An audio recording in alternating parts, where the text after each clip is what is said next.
Acá estamos dándonos el gusto de que Claudio dibuje directamente en vivo y además está dedicando una serie también de... A ver, ¿qué dice ahí? Una mariposa es una flor que se escapó. Ah, me encantó esta, frases lindísimas. ¿Y esas de dónde vienen? Yo también pregunto lo mismo, ¿de dónde vendrán?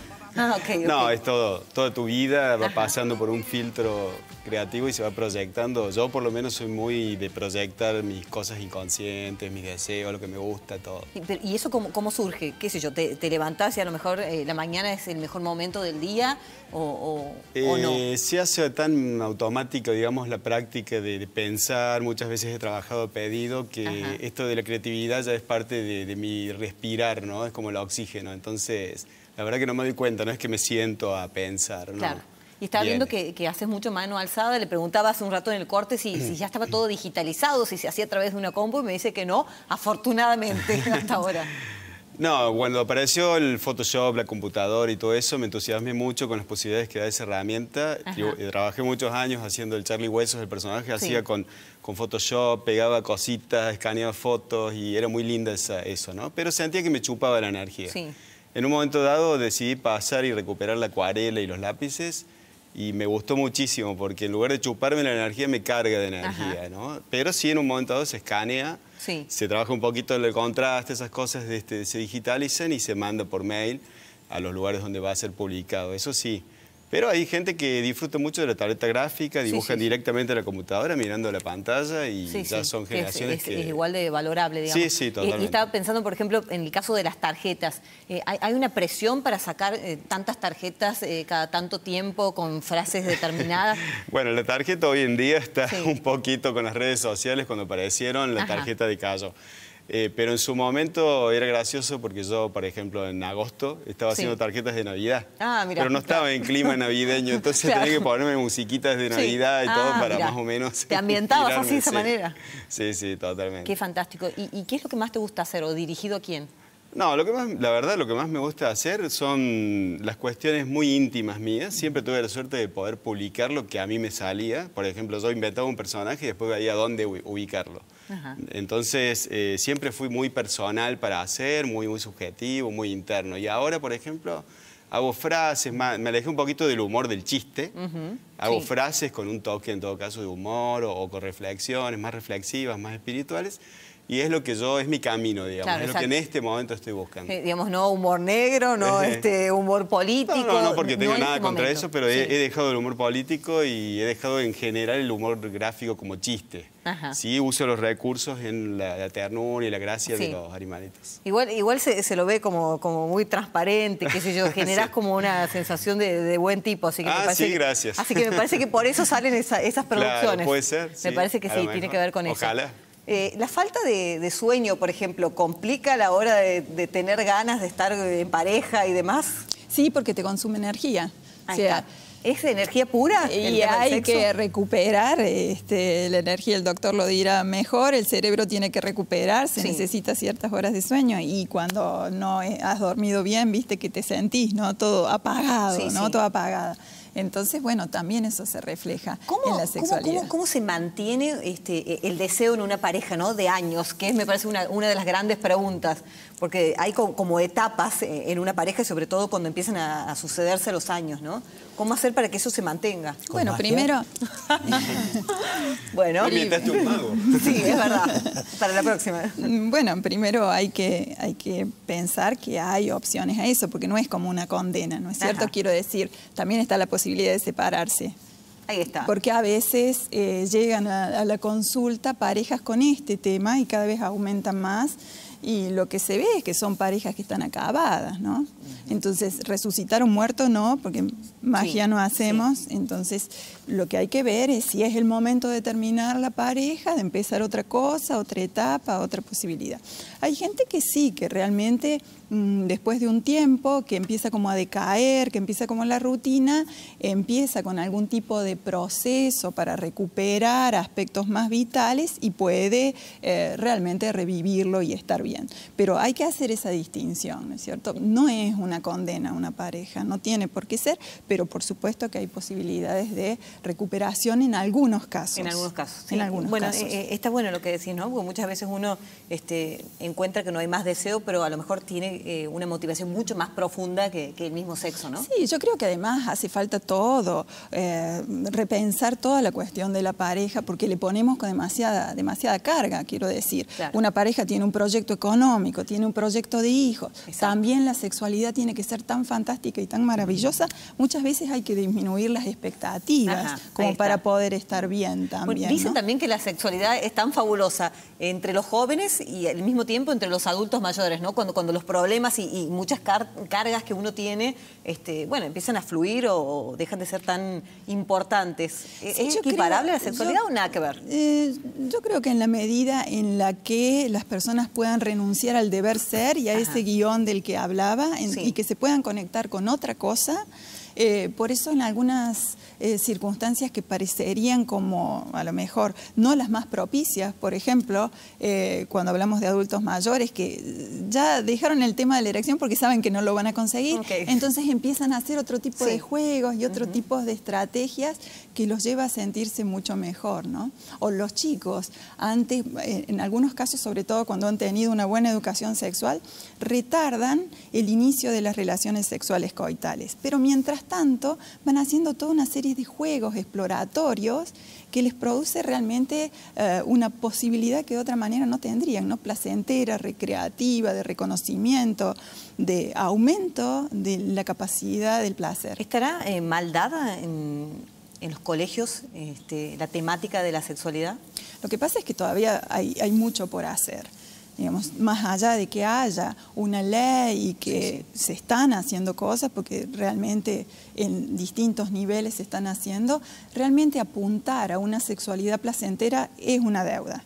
Es decir, se puede hablar de una sexualidad reproductiva, se puede hablar de prevenir infecciones de transmisión sexual, se puede hablar de cómo no quedar embarazada, pero de ahí a enseñarles a los chicos y a las chicas cómo tener placer, no. Y sabes, yo doy clases en colegios secundarios, en uno en particular, y los chicos vienen y te preguntan, pero ¿yo qué hago? ¿Cómo hago para que ella tenga un orgasmo? Y te dicen, algunos van, ¿cómo hago para que ella tenga un orgasmo? O yo, ¿cómo hago para producirme placer o producírselo al otro?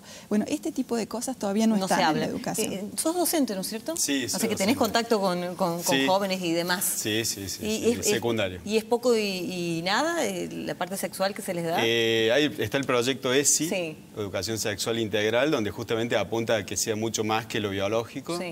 Pero bueno, en el colegio donde yo estoy, algunos que conozco, está un poco en pañales. Por ahora son buenas intenciones y están tratando de implementarse y creo que va a ser muy bueno porque va a acompañar, digamos, algo que los chicos ya traen, que es todo un bagaje de contacto con la sexualidad de distintas maneras, malo, bueno, muy malo a veces. ¿Y el cole no es joda? ¿Eso qué significa? Esos son libros donde de alguna manera mi experiencia docente se tradujo en humor. Creo que debe haber sido una cuestión de terapéutica, hacer chistes con eso. Y al último saqué el cole no es joda porque son frases para docentes sobre lo que significa dar clases, el amor de la docencia, por la docencia. Entonces quise un poco volcar mi experiencia ahí de qué rescato de lo bueno, porque el docente siempre se está quejando. Entonces considero que hay una manera a lo mejor de encararla desde un punto de vista positivo, constructivo, y ahí está, en ese libro. Ya lo vamos a ojear ahora en un ratito. ¿Cómo se previene el Alzheimer? Si es que existe alguna posibilidad.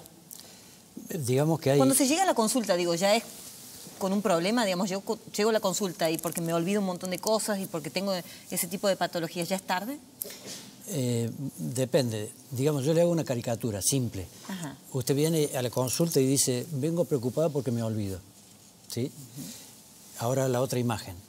Viene usted con su marido y usted dice, él se olvida. ¿Cómo que me olvido? Y el otro día no pagaste. Bueno, eso es más grave. Ahora, es mucho más común que la gente esté preocupada. En parte por lo que decía, con él también, ¿no es cierto? O sea, el futuro se hará de presentes, el pasado se hace de presente, pero lo que existe es el presente. Si yo tengo multiplicidad de tareas simultáneas, en algún momento puede fallar la atención en alguna, que es relevante, y yo pierdo los documentos. Entonces, como pierdo los documentos, digo, estoy lelo. ¿Me entiende? Entonces, eso me genera una preocupación. El problema es cuando el paciente tiene lo que se llama una falla multidominio, cuando fallan la atención, la memoria, el cálculo, el juicio, la capacidad de manejar electrodomésticos, de manejar el dinero, de manejarse en transporte público, la interacción con otras personas. O sea, cuando hay muchas áreas afectadas... ¿Pero lo advierte uno mismo o lo advierte, como decías recién, el que está al lado, ¿no? El que convive? Bueno, cuando una de las fallas es esta que se llama anosognosia, yo no me doy cuenta del problema, entonces esa es una manifestación más del problema. A veces eso es cuando es una falla cognitiva, fallan las aptitudes intelectuales. Otras veces la falla es más bien de conducta. Una persona juiciosa de pronto tiene un comportamiento fuera de lo esperable para esa persona y fuera de contexto también, que puede ser en el área alimentaria, sexual, la conducta comercial o en el trato con otras personas. Y esa es la primera manifestación de algo que va a ser evidente años más tarde, porque se supone que en el momento que están los primeros síntomas, ya la enfermedad lleva unos años desarrollándose. Claro. Digamos, hay dos formas de enfermedad.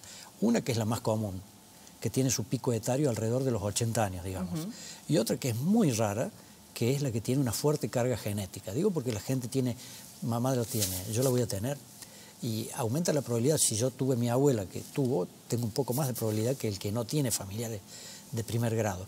Pero nunca, como por ejemplo, le puedo decir, la maldición de Antioquía, por ejemplo. Hay una provincia en Colombia donde hay un grupo de familias que han rastreado hasta el siglo XVIII en el País Vasco, no obstante en Europa no se ha encontrado esa mutación, que tienen mutaciones, la mutación paisa, que les da una forma de enfermedad Alzheimer presenil, gente que se enferma antes de los 60, 65 años. Como la mujer que describió el doctor Alzheimer, que le empezó a ver en 1901, y que era una mujer de 51 años. Eso es muy infrecuente y tiene una fuerte carga o una mayor carga genética. Y ahora, doctor, si tengo a lo mejor padre, madre, abuelos que hayan tenido Alzheimer, ¿qué estudio debiera hacerme, si es que existe un estudio para prevenir o para tratar de prolongar la llegada, si es que me va a llegar el Alzheimer? En realidad, digamos, hay estudios de imágenes y estudios de laboratorio. No hay, digamos, el diagnóstico es clínico, y el diagnóstico es clínico cuando hay clínica. No hay cómo diagnosticar cuando la enfermedad todavía no causó daño en la etapa preclínica. Esa es la utilidad, por ejemplo, del grupo que estudia este neurólogo colombiano, de gente que tiene una alta probabilidad de enfermedad, donde se pueden probar tratamientos en gente voluntaria para tratar de evitar que la enfermedad se produzca o enlentecerla. Hasta hoy hay tratamientos para mejorar los síntomas, algunos que influyen en un mensajero químico que se llama acetilcolina, otros en otro que se llama glutamato, pero no hay lo que se llaman factores modificadores del curso de la enfermedad. Digamos, en los años 80 la gente con virus de inmunodeficiencia humana se morían como moscas. Hoy, usted y yo tenemos gente que son compañeros de trabajo que están con la enfermedad sin curar, pero que no se mueren de una infección. Eso es por el progreso de los tratamientos. Gente con esclerosis múltiple, por ejemplo, ya no se ve tanta gente en silla de ruedas por esta enfermedad que afecta a gente joven, gracias a los tratamientos que, sin curar la enfermedad, modifican el curso. Son paliativos, ¿no? Sí. O sea, detienen la enfermedad o la enlentecen. Claro. Si usted lograra postergar 5 años el comienzo de la enfermedad, imagínese que el pico etario estuviera a los 85 o a los 90. Claro, ahí ya es otra cosa, cambia, ¿no? Y ahora estaba pensando también cómo es convivir con una persona que tenga ese mal, ¿no? Eso es todo un tema que implica no solo, digamos, como decía Ortega y Gasset, hombre y circunstancia. El paciente que está mal y el familiar cuidador, que cuando está con el paciente está agobiado por la responsabilidad sin franco ni feriado los fines de semana de ir al centro, por ejemplo. Y muchas veces se enferma y se muere el familiar cuidador por el peso, porque cuando se va se siente culpable y cuando está se siente asfixiado. Entonces eso lleva a que tenga una hemorragia digestiva, una fibrilación auricular, un ataque cerebral isquémico, un infarto de miocardio, y muchas veces ese sufrimiento se transforma en enfermedad médica con riesgo de vida para el familiar cuidador. Aparte que en general, como el factor de riesgo principal es la edad, esto no le viene a una señora que tiene 30 años que se enferma el marido, sino que le viene el marido a los 80 y ella también tiene 80. Exacto. Sí. Y a lo mejor ella cuidó 10 hijos, pero 10 hijos no se arreglan para cuidarla a ella o al marido. Sí, sí. Así es, así es. Bueno, qué difícil. Ojalá en algún momento se pueda encontrar, ¿no? Algo para hay mucha investigación. Para ayudar, digamos, durante el curso de la enfermedad, ya que no se cura, bueno, encontrar algún paliativo, vacunas y todo ese tipo de cosas. Sí, se hicieron, o sea, hay, digamos, hablan de hipótesis colinérgica y de hipótesis del beta-amiloide. En realidad son cosas, digamos, compatibles, no son mutuamente excluyentes. La hipótesis colinérgica es que a la gente le falta más acetilcolina que a gente con otras enfermedades. Aumentar la acetilcolina mejora los síntomas. Sí. Eso hoy está disponible. Ahora, para mejorar el curso de la enfermedad, se han probado, digamos, de las dos lesiones microscópicas que describió el doctor Alzheimer, hay una que se llama las placas seniles y otra los ovillos neurofibrilares. Una es una lesión fuera de las células y otra dentro de las células. El depósito de la proteína beta-amiloide se considera que es tóxica. Entonces se dice, se deposita beta-amiloide, se muere la neurona y el paciente se deteriora. Se hicieron vacunas contra beta-amiloide, fracasaron. Entonces se dijeron, el problema es que son policlonales, o sea, muchos anticuerpos, digamos, para diferentes partes del beta-amiloide. Entonces se hicieron anticuerpos monoclonales, todos los que terminan en MAB, digamos, y hasta ahora los estudios han sido útiles en disminuir el beta-amiloide medido en estudios como la tomografía de emisión de positrones, pero no en controlar la progresión de la enfermedad. Probablemente porque se empiece el tratamiento en la etapa clínica y no en la preclínica. Claro, sí, exacto, es posible. ¿Cómo van a protestar los comerciantes? Porque ahora les toca a ustedes. Bueno, tenemos que ser muy creativos, somos creativos. La idea es hacer una manifestación en la Plaza San Martín, sin cortar ninguna calle, silenciosa, sin bombas de estruendos, el miércoles 25 de 10 a 11 de la mañana. Invitamos a toda la gente que nos acompañe, porque justamente es para cuidar el trabajo, ¿no? Hay otro objetivo. Y creemos que, bueno, de esa manera, sin cerrar los negocios, vamos a poder hacernos escuchar.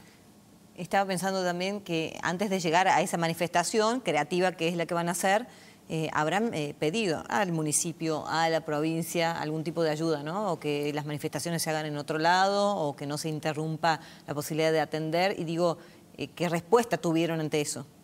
Ninguna respuesta. Sistemáticamente pedimos toda la vida comercial que por lo menos yo tengo en el centro, y nunca tuvimos respuesta. Nunca. Ni del municipio, ni de la provincia, digamos, usando la policía en favor de aquellos que necesitan trabajar. Para nada.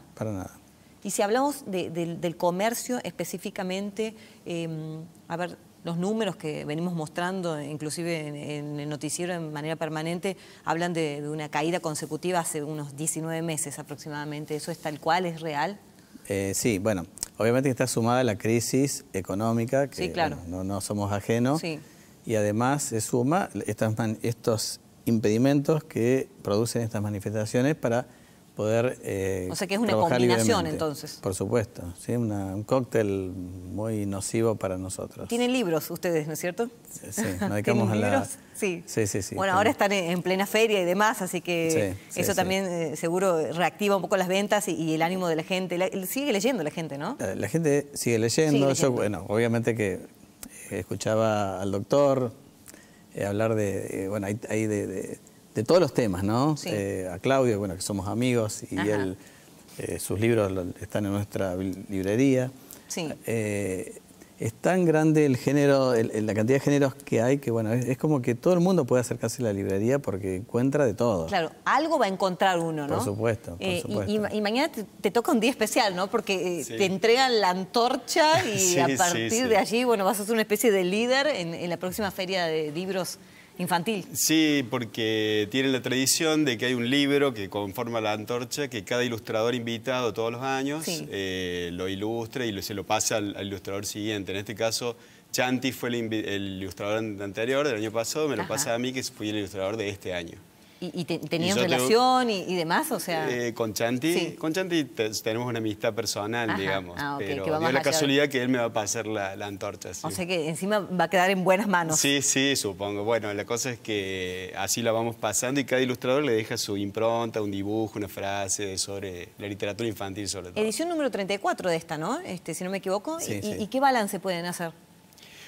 Bueno, o sea, como dijimos, ¿no? Estamos en un contexto no muy favorable y a pesar de todo, creo que, por lo menos por mi editor de mis libros, creo que ha sido por lo menos mejor que el año pasado, he leído mejor. Y en general la feria en sí, de verla, de recorrerla, me gustó mucho. A mí me pareció muy buena. Está muy amplia toda, mucha variedad, muchas ofertas. Se vio eso, muchas ofertas. A mí me encanta revolver en las mesas de oferta porque encuentro libritos que por ahí ya están dejados o son saldos y son los que más me gustan. A mí que soy gran lector. Y son aprovechables. Son los que más me gustan y los más baratos por ahí. ¿Y qué es lo que más se vendió? No, bueno, se vendieron muy bien las novelas históricas, los libros de actualidad política, actualidad económica. ¿Los libros sobre sexualidad? ¿Cómo marchan? ¿Cómo marcharon? Se venden. Y feminismo, que hay un sector... Muy actual. Hay un sector ya específico, es un género que ocupa en la estantería un lugar que es el feminismo. Hay muchos libros directamente tiene su espacio. Sí, tiene su espacio. Presentaste también un libro, ¿no? Sí, presenté, bueno, uno que ilustré, que es un libro infantil, Monstruos de todas partes, y con la editorial Yamal hemos sacado, siempre él recopila un poco mis trabajos anuales, y hemos sacado una agenda que está a punto de salir y una colección también nueva de ya 2020 la agenda. 2020. Sí, 2020. Bueno, fantástico. A buscarla entonces. Doctor, gracias. Gracias por haber venido. Espero no tener que consultarlo, sinceramente. Ni nadie de nosotros. Ojalá. Gracias. Gracias a todos. Gracias. Doctora, ¿qué se dedica usted? Ahí está, el primer paciente.